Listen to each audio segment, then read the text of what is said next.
Hi there, Sanibonani Molweni. Welcome to Fix channel. If you're new here, please subscribe before the end of the video. If returning, thank you for love and support. I appreciate you. Ngibone i-comment evela kudadewethu lana nabanye ngiyazi ukuthi bake bakusho lokhu before, so i-request yokuthi ngiyenze i-show Mnakwethu.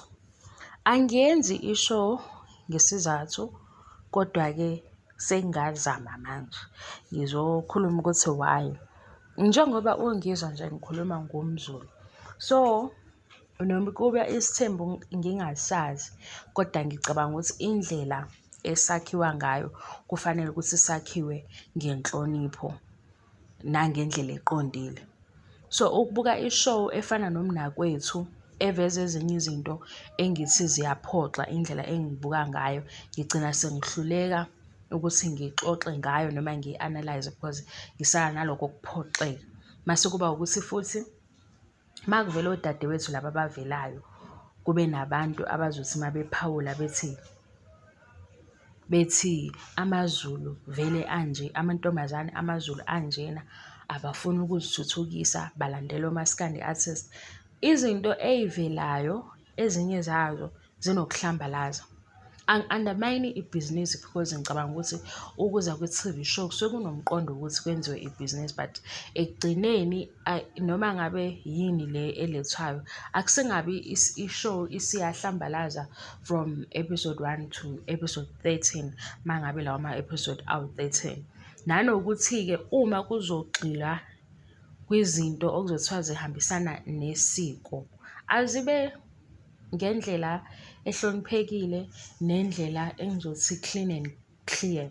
Ngizokwenzela isibonelo, kunomunye ubhuti la okutholakala ukuthi unosisi abonana nabo, kwayena lo owumamkhulu akamshadile. So makukhona lona omunye ubhizi naye, kodwa manje uma sekufika isikhathi sokuthi bayahlangana, kubuza ukuthi lo bhuti akasabi yini ukuthi lo sisi uzomthelela ngezifo. Uyayibona ukuthi inokuba nendlela engekho right yokubeka izinto, ngoba manje sekungathi isifo sizoba khona ngoba lo wesifazane enza lokhu akwenzayo, kanti nobhuti wenza into efanayo. Nanokuthi-ke nje kwesinye isikhathi kuvela osisi sebeshayana laphayana, bonke labantu abashayanayo kuthiwa yiy'ntombi. Manje nje guys, ezinye izinto ziyahlulana, kodwa-ke ngenxa yokuthi ngiyabona ukuthi bakhona abashoyo ukuthi siwenze Mnakwethu, angazi ukuthi ngizoqalaphi. Ngangiwuthanda ngalesa sikhathi salo bhuti obethi unengane, uyingane, ingane yengane, ngoba babehlekisa bona. Laba abeze after bona bebenokuveza nje izinto ogcina ungasayi-understand ukuthi yini.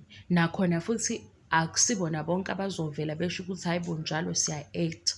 Manje mase bevela ngeke futhi uhlezi udifenda njalo into evela kwishow, ngoba khona ababuka nje i-TV show mase bethi amaZulu anjena, e-KZN kunje. So ngibe naleyo nto because kuyakuhlambalaza uma uziqhenya ukuzigqaja ngokuthi uwumZulu, mase kuzovela ukuthi yilolu hlobo lwempilo esiyiphilayo sibe singayazi kwaleyo mpilo, kuyinto evela lapha kwi-TV. Sekubona amantombazane eyashayana kuthiwe vele mhlampe ey'ndaweni zakhona benza njena, yabo nje ingibhora lapho-ke.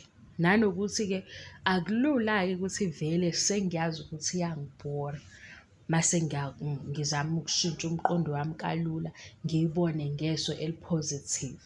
Nakuba lokho kungenzeka ukuthi mhlampe sisho ukuthi sifundani, ngoba cha igazi mina angifundi lutho, iyangidina leya show.